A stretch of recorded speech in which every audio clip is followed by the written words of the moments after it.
In today's tech video, I'm going to show you guys how you can format an SD card here on your Insta360 Luna Ultra. Okay, first thing you're going to want to do is swipe down from the top of your screen, and it comes to this screen right here. Now you're going to swipe over to the right, just like so, and you'll see there's two different options here. You got the internal storage and SD card, so make sure you're tapping on the SD card and that it's highlighted like that.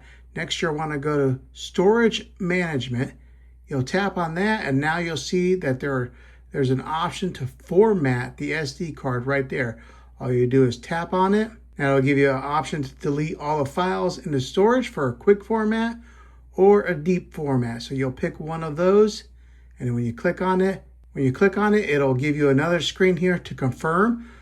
It says format SD card. All files on the SD card will be deleted. Confirm formatting. So you just click on confirm, and then it'll format the SD card.